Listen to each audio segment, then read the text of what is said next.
Hi, everyone. I'm Kelly Pokies Burke, and this is the Career Slay podcast. Imagine the impact we could have on society if everyone loved what they did. That's what Career Slay is all about. I'm interviewing people who love their jobs and asking them how they got there and what they've learned along the way. We're here to slay the fear in career.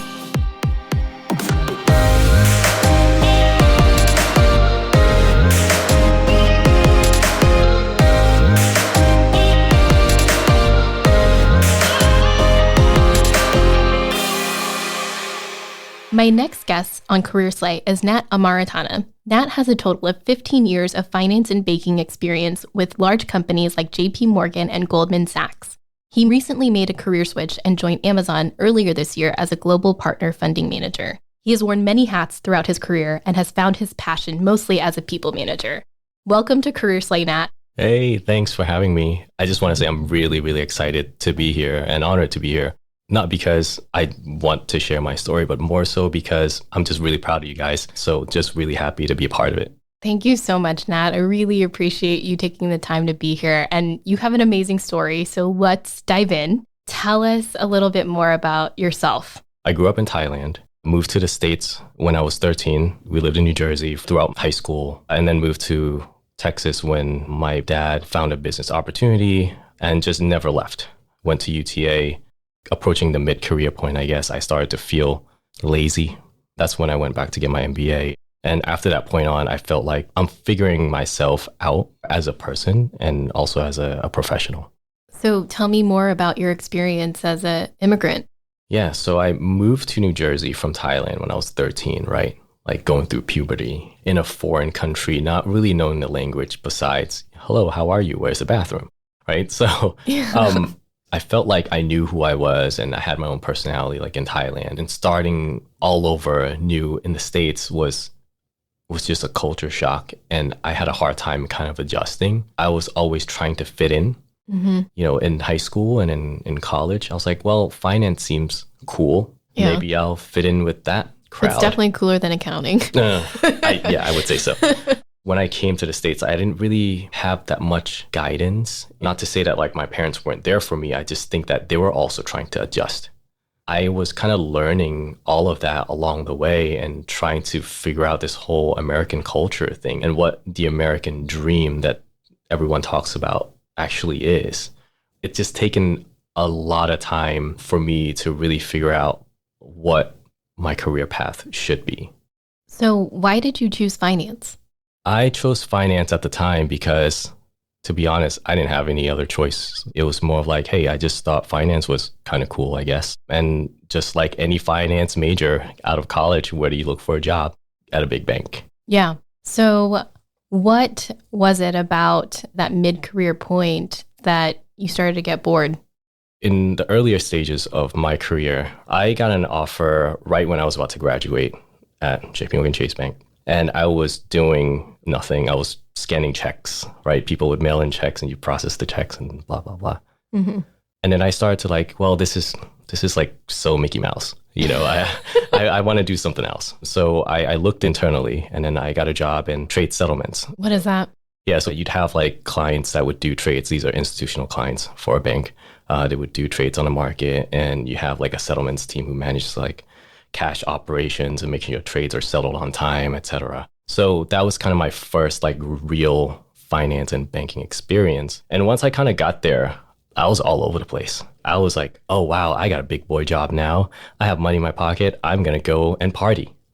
So I partied my entire like first few years of being with JP Morgan. Yeah. But also I'm competitive in nature, so after a year and a half within that specific seat, I'm like, okay, well, how do I get promoted? So I was in trade settlements for a while, and then I started kind of managing people within that space.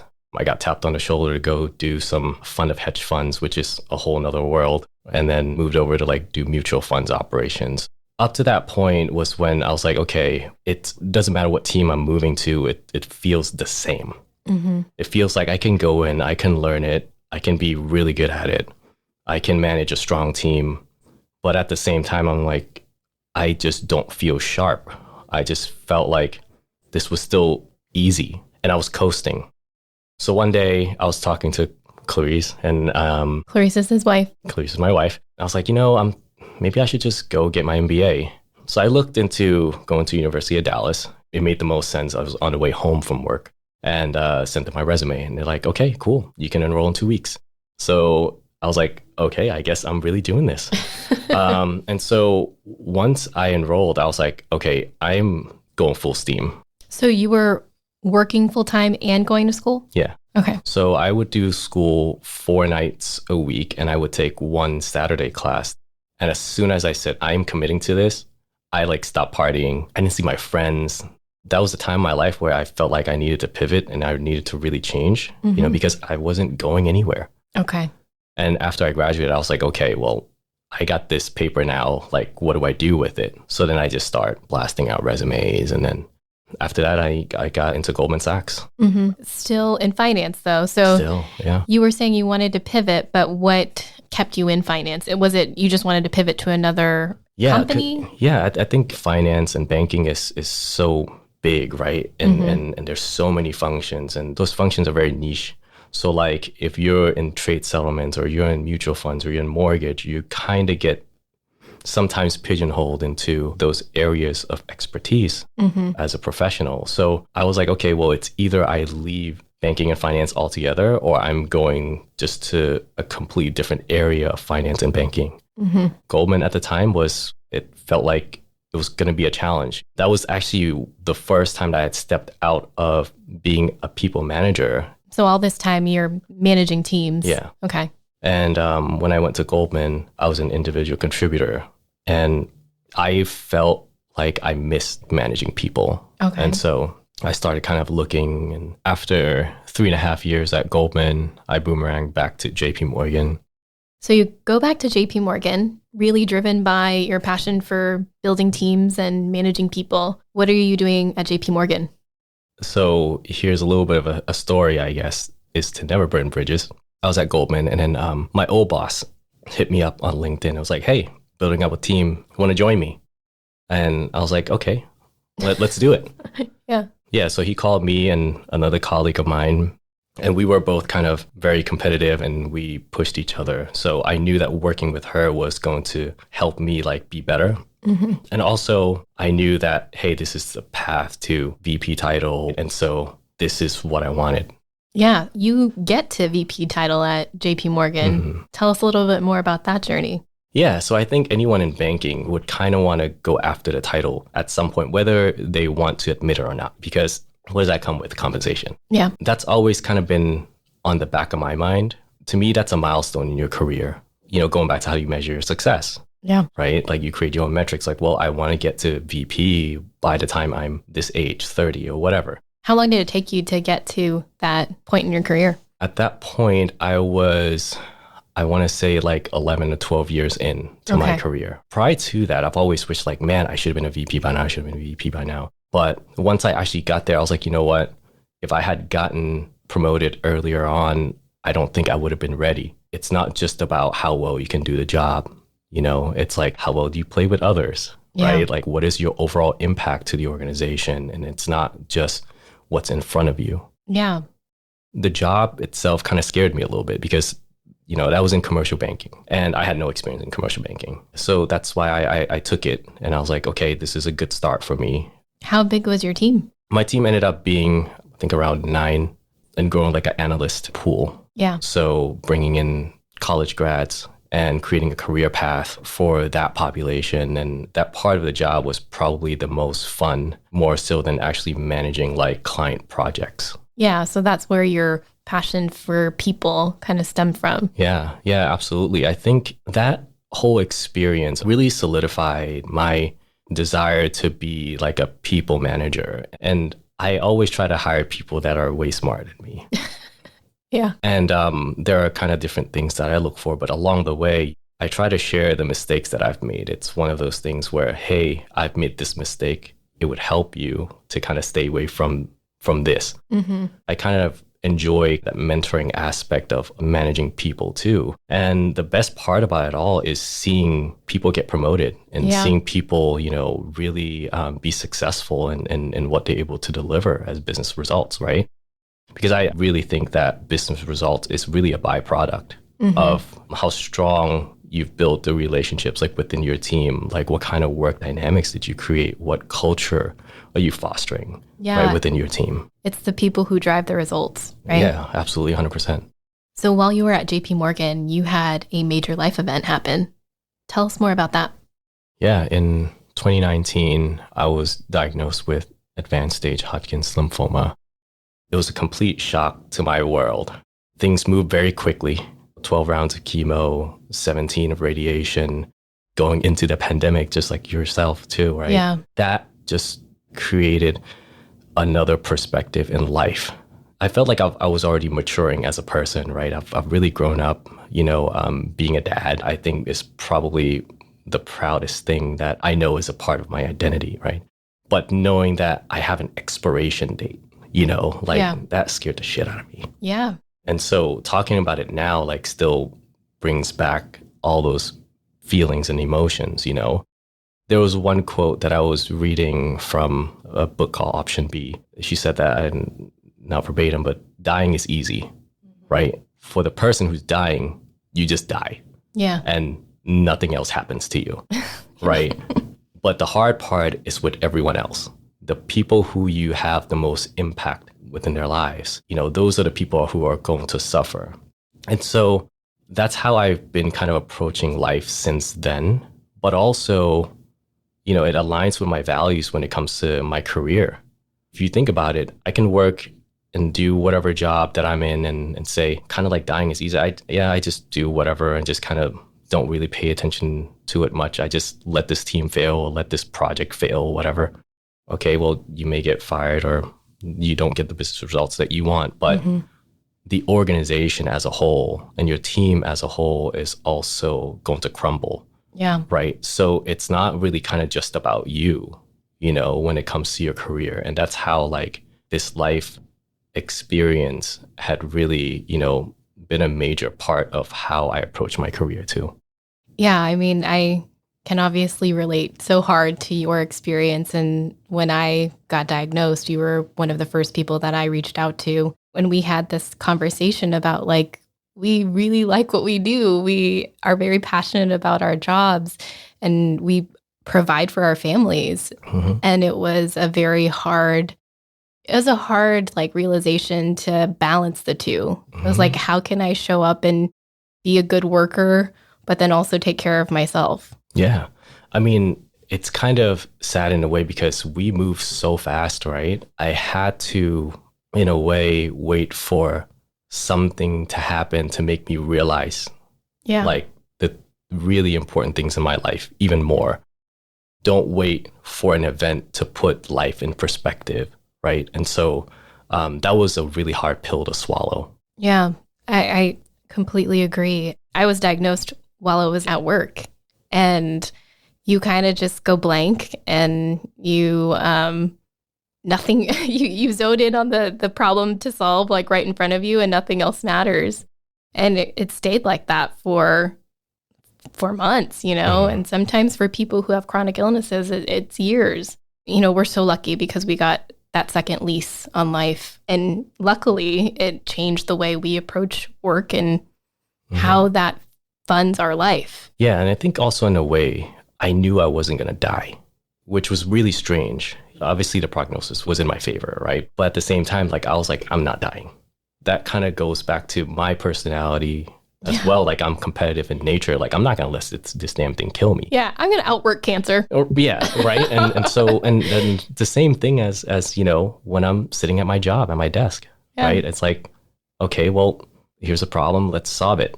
I'm a problem solver in nature. I try to be less emotional about things when it comes to real problems, and so it's completely transformed me as a person. Yeah. And you're okay today now? Yeah.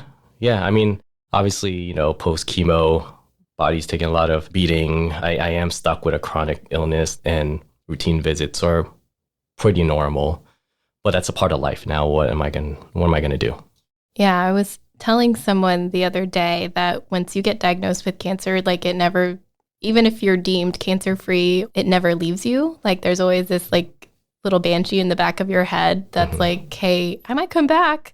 And so it just gives you this fuel to live your life to the fullest every day and really prioritize the things that are important. Yeah, I mean, absolutely. Yes, I know that sometimes I tend to overwork myself, but I also know that it's my job to provide for my family, and how well I do at my job and my career is going to determine how and what type of lifestyle I'm going to be able to provide my family. So it's really hard, and we just all have to find a balance, and there's no perfect balance ever, in my opinion. Yeah. There's going to be days where certain things in your life is really going to require more attention and more effort. So that balance is always going to have to be recalibrated. Yeah, I like to call it work-life flow, because it's like sometimes you're going to be heavy on one area of your life, whether that's work or whether that's your personal life. But at the end of the day, it all has to flow together. Mm-hmm. Okay, you come out of this life-changing experience. What do you do after that from a work perspective? Yeah. So my boss, my colleagues, my team were very, very supportive throughout. I was able to take obviously time off, intermittent leave, was still supporting the team, working from home. But after that, I mean, I kind of got back to business as usual. And so what made you want to make a career switch into Amazon? I never burned bridges, right? And so I had a colleague that sent me a text saying my boss just left, apply for this. Be my boss. Yeah, pretty much, literally. Yeah. So I applied and I got the job, and I was like, should I leave? Because I love my team. Mm-hmm. Like, that was the team that I was very, very proud of. Great managers, great colleagues. And it was something that was really, really hard to walk away from. Mm-hmm. Why did I decide to do that? Every year, doesn't matter what job I'm in, I'm applying for something else. And this is not because I'm looking for something, but it's always like, hey, I need to make sure that I'm staying sharp. It's that growth mindset. Yeah, I don't have the option to say yes or no if I don't have the opportunity to say yes or no. Yeah. And I've turned down many, many jobs. And so put yourself out there. I always put myself out there and I interview. And if it feels good, I take it. With this career switch, going into Amazon, I was terrified. Yeah. Because I was like, I don't know the first thing about technology. The only thing that I know is I just turn it off and turn it back on, and hopefully it works again, right? That's like what the IT guy says. It's exactly. Like, restart your computer. Right. But to be fair, I know that going into this position, it wasn't techie, managing like the funding process for our partners and stuff like that. So it was more process oriented, product management, program management, rather than actual like being a tech developer. But this space scared me. Mm-hmm. And I was like, okay, I'm getting this feeling again that I'm going to take this job because it scares the crap out of me. Okay, if something scares you, why dive into it?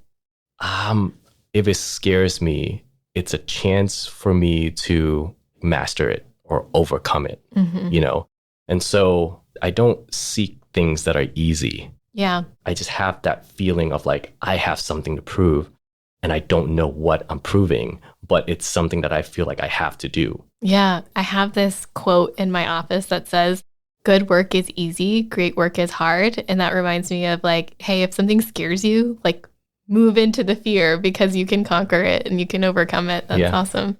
And you have to be okay with failing. So you take the leap. And what are you doing now? Within the space that I sit in is Amazon Web Services, AWS, right? Cloud storage, computing, and all of that. So you have these big companies that are trying to grow and, get off premise and get into cloud. And so we have a partner network. It's over 100,000 partners. Mm-hmm. And so there's a funding program, meaning these partners can work on projects such as trying to get on to cloud. Mm-hmm. And how much is that project going to cost? And we're willing to fund this much for this project or this proof of concept or et cetera. So in making this career switch, what from your past jobs were transferable skills that you've taken into this new job? I'd probably say project management. Mm-hmm. Being in project management allows you to see things from many angles, right? Because you have a lot of key stakeholders that don't know what the other one is doing, right? So you're kind of playing that middleman and building that relationship your passion is developing people. Do you have a team in this new role? I do. Yeah. A team of 5 right now. The folks on my team are extremely sharp. I go to them for answers. I don't have answers, so kind of have to readjust and again, make sure that my focus is really on, okay, what is the next step for like my team? Yeah. What's the roles and responsibilities? How can I get them into the right spotlight or the right platform to get the right exposure to help them create their own brand within the company, right? Yeah. It's cool that you find your purpose and your passion through shining a light on the other people on your team. Tell me a little bit more about why it's so important to find purpose in your job. I think that I have to find something that I'm good at. Yeah. Because if you're really good at something, you end up being pretty passionate about it. It's really just finding the undiscovered strengths, through trial and error. Yeah. And I've never really been the type of person who's after the money, even though obviously like... You went into banking, no big deal. Right. And, who doesn't want money? Who doesn't want more money, right? That syncs up. But yeah, but my career decisions had never really been based on the money. It's more of like, okay, where's that positioning me? Yeah. And I think just thinking back to our experiences, money is great for stability. But then once you're stable, once you feel like you've got a handle on things, then it's less of a motivator because you realize that your currency is time. Yeah, that's true. 100%. But that may not be true for someone else. Totally. Right. And so you just have to constantly like reevaluate your values. Like, what do you really want? And as a problem solver, I always kind of follow like these 3 things that I do is detach, refocus, and then define what my values are at that current moment in time. Because if you don't detach yourself from that situation or that problem that you're facing, you end up making decisions based on how you feel emotionally a lot of times. Yeah, I think a lot of people can get overwhelmed and stressed out by the minutia of the everyday and things that seem like huge problems because we're trying to strive for this perception of perfection, or in the grand scheme of things, they're really just minor problems. But if you take that step back, if you refocus, if you align your actions with your values, then you really have nothing to regret. Exactly. Well, this has been an amazing conversation. Looking back, what advice would you give your 20-year-old self? Think about what your values are and then follow those values when it comes to making career decisions. But most importantly, build relationships. All right. We asked this question to everyone on the podcast. If you had to sum up your career in 3 words, what would it be? Always a student. I like learning, so it doesn't really matter what role I'm in, what team I'm on. I just want to learn and I just want to be better. Yeah. And I love how, before we started this conversation, we talked about you wanted your message to be, hey, I'm still figuring things out, but I have this unique perspective. And so it's really beautiful that you have that growth mindset and are always pushing yourself to be better. Not many people can say that they love their job and they love what they do. And I don't think I'm one of those people. I don't hate my job. Don't get me wrong. But I appreciate and I love the path that I'm on and the path that I have discovered, and being able to make impact on people's career. To me, that's probably the most fulfilling thing about being on this path that I'm on. That's amazing. Well, thank you, Nat, so much for sharing your story. Thanks. I know you're going to be an amazing boss and manager to so many people. I wish I was on your team. Oh, I hope so. I do want to ask, though, because you asked the question to your guests too, right? Like, what would you tell your 20-year-old self? Ooh, I will tell you what my mom told me when I was graduating. And I was freaking out because I had $80,000 in student loan debt. I was going to be moving to Chicago, making basically nothing. And my mom told me, Kelly, don't worry. Everything's going to be fine. She told me about how she came to the US with only $25 in her pocket and a suitcase. And she said, look at this life that we've built. She was able to send me and my sisters to school. And that was her entire dream. And so when I look back at what my parents did for us, I just hope and pray that I can do the same for my daughter. Oh, there you go. No, thanks for sharing that. I wanted to ask you that. Thank you. Yeah. Well, thanks, Nat. I really appreciate you sharing your story on Career Slay, and I know it's going to help a lot of people. This is inspiring. It's empowering. And I admire the grind and the hustle very, very much. And so congrats. This is awesome. Thank you so much. The Career Slay podcast is a co-production of Career Slay and Wild Reply, produced by Michael Berg. Stay tuned for some great conversations on slaying the fear in career.